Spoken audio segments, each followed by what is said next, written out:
Hello दोस्तों, स्वागत है आपका हमारे YouTube channel GK study voice पर। आज हम फिर से लेकर आए हैं आईएएस से रिलेटेड कुछ नए सवाल। तो चलिए सुनते हैं कि एग्जामिनर और कैंडिडेट के बीच इस तरह के भी सवाल पूछे जा सकते हैं। कृपया इसे इग्नोर ना करें और चैनल को जरूर सब्सक्राइब कर ले। एग्जामिनर ने कैंडिडेट से पहला सवाल पूछते हैं, भारत के राष्ट्रीय ध्वज का अनुपात क्या है?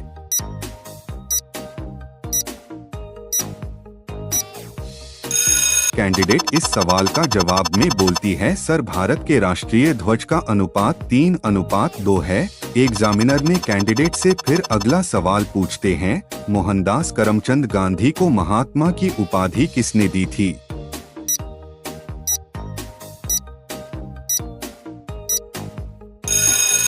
कैंडिडेट कुछ देर सोचकर इस सवाल का जवाब देती है, सर रविंद्रनाथ टैगोर ने मोहनदास करमचंद गांधी को महात्मा की उपाधि दी थी।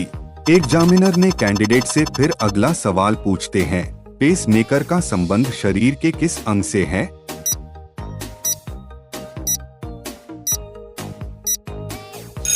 कैंडिडेट जवाब में कहती है, पेसमेकर का ताल्लुक हमारे हार्ट से होता है। इसका उपयोग हमारी हार्ट बीट को मेजर करने के लिए किया जाता है।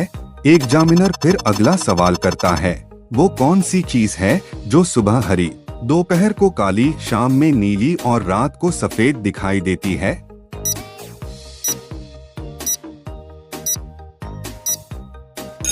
कैंडिडेट सवाल के जवाब में कहती है, दरअसल शैवाल है जो सुबह हरी, दोपहर को काली, शाम में नीली और रात को सफेद दिखाई देती है।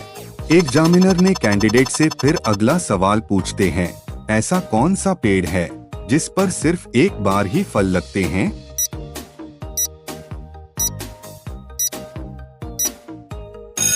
कैंडिडेट कुछ देर सोचकर इस सवाल का जवाब देती है, सर केला ही वो पेड़ है जिस पर सिर्फ एक बार ही फल लगते हैं।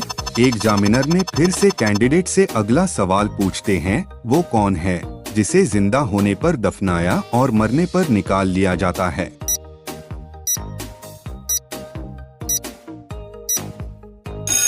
दोस्तों, कैंडिडेट इस सवाल का जवाब में कहती है, सर दरअसल पौधे को जिंदा रहने पर दफनाया और मर जाने पर निकाल लिया जाता है। एग्जामिनर ने कैंडिडेट से फिर अगला सवाल पूछते हैं, दुनिया का सबसे बड़ा कबूतर कौन सा है?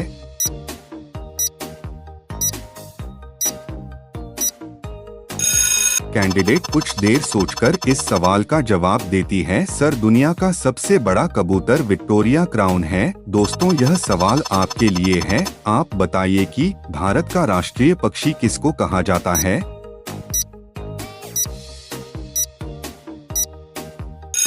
दोस्तों, इस सवाल का उत्तर हमें कमेंट में बताना। हम देखना चाहते हैं कि कितने लोग इसका सही उत्तर जानते हैं। एग्जामिनर ने कैंडिडेट से फिर से अगला सवाल पूछते हैं, भारत के किस जिले की सीमाएं 4 राज्यों से लगती हैं?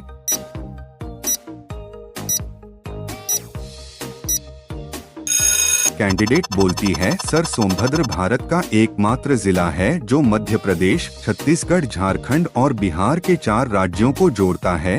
एग्जामिनर ने कैंडिडेट से फिर अगला सवाल पूछते हैं, वह कौन सी गाड़ी है जिसके आगे का हिस्सा भगवान ने बनाया है और पीछे का इंसान ने?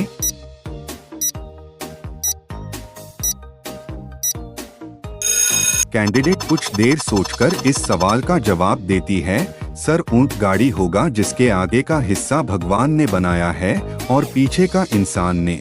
एग्जामिनर ने कैंडिडेट से फिर से अगला सवाल पूछते हैं, ऐसा कौन सा जीव है जो ब्लेड की धार पर भी चल सकता है?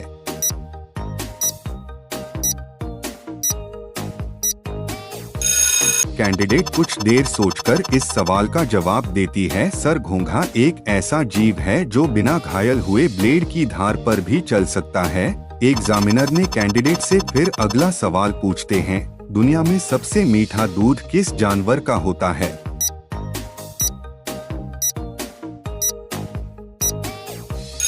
कैंडिडेट बोलती है, सर साहीवाल गाय एक मवेशी नस्ल है और इसे भारत में सबसे अच्छी दुधारू पशु नस्लों में से एक माना जाता है।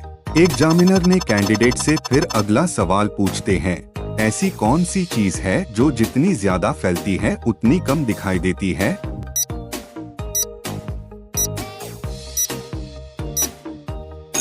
दोस्तों कैंडिडेट इस सवाल का जवाब देती है, सर अंधकार ऐसी चीज है जो जितनी ज्यादा फैलती है उतनी कम दिखाई देती है। एग्जामिनर फिर अगला सवाल करता है, ऐसी कौन सी चीज है जो खुद देख नहीं सकती पर दूसरों को रास्ता बताती है।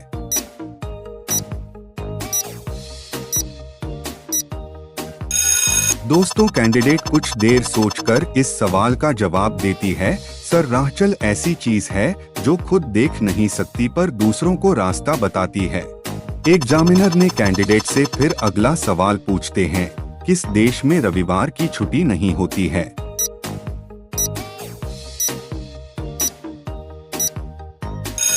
कैंडिडेट कुछ देर सोचकर इस सवाल का जवाब देती है, सर यमन देश में रविवार की छुट्टी नहीं होती है। एग्जामिनर ने फिर से कैंडिडेट से अगला सवाल पूछते हैं, ऐसा कौन सा जीव है जिसे अपनी मौत का पता पहले ही चल जाता है।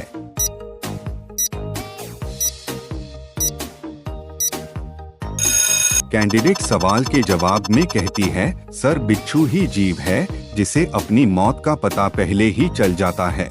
एग्जामिनर ने कैंडिडेट से फिर से अगला सवाल पूछते हैं, किस शासक को मैसूर का शेर कहा जाता है।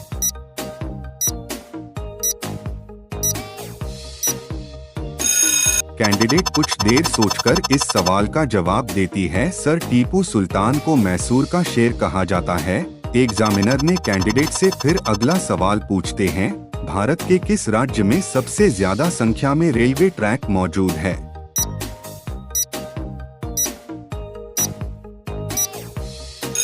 कैंडिडेट कुछ देर सोचकर इस सवाल का जवाब देती है, सर उत्तर प्रदेश राज्य में रेलवे ट्रैक सबसे ज्यादा है। एग्जामिनर ने कैंडिडेट से फिर से अगला सवाल पूछते हैं, आखिर हम राष्ट्रीय हिंदी दिवस कब मनाते हैं।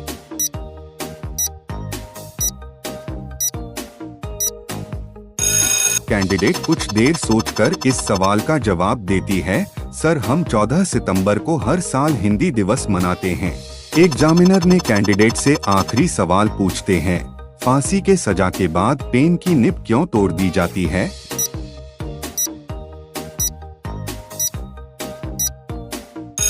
दोस्तों कहा जाता है, भारत के कानून में सबसे बड़ी सजा फांसी की होती है। फांसी की सजा जघन्य अपराधों के लिए सुनाई जाती है। जज फांसी की सजा सुनाने के बाद पेन की निब इस आशा के साथ तोड़ देते हैं ताकि ऐसा अपराध दोबारा न हो सके। आपको बता दें कि किसी अपराधी को फांसी की सजा सुनाए जाने के बाद जब फैसले पर हस्ताक्षर करना होता है, जिसके बाद उस पेन की निब तोड़ दी जाती है जिससे उस अपराधी की मौत लिखी गई है। यह इसलिए भी तोड़ी जाती है क्योंकि जिस पेन ने अपराधी की मौत लिखी है वह किसी और काम के लिए इस्तेमाल नहीं की जा सके। आपको बता दें कि डेथ सेंटेंस किसी भी जघन्य अपराध के मुकदमों के लिए समझौते का अंतिम एक्शन होता है, जिसे किसी भी अन्य प्रक्रिया द्वारा बदला नहीं जा सकता। जब फैसले में पेन से डेथ लिख दिया जाता है तो इसी क्रम में पेन की निब को तोड़ दिया जाता है ताकि इंसान के साथ साथ पेन की भी मौत हो जाए। आपको बता दें, जब पेन से डेथ लिख दिया जाता है उसके बाद निब तोड़ दिए जाने के बाद खुद जज को भी यह अधिकार नहीं होता कि उस जजमेंट की समीक्षा कर सके या उस फैसले को बदल सके या पुनर्विचार की कोशिश कर सके। वह फैसला अंतिम माना जाता है। दोस्तों अगर वीडियो पसंद आए हैं तो वीडियो को लाइक कर दीजिए। चैनल पर पहली बार आए हैं तो सब्सक्राइब कर लीजिए। धन्यवाद।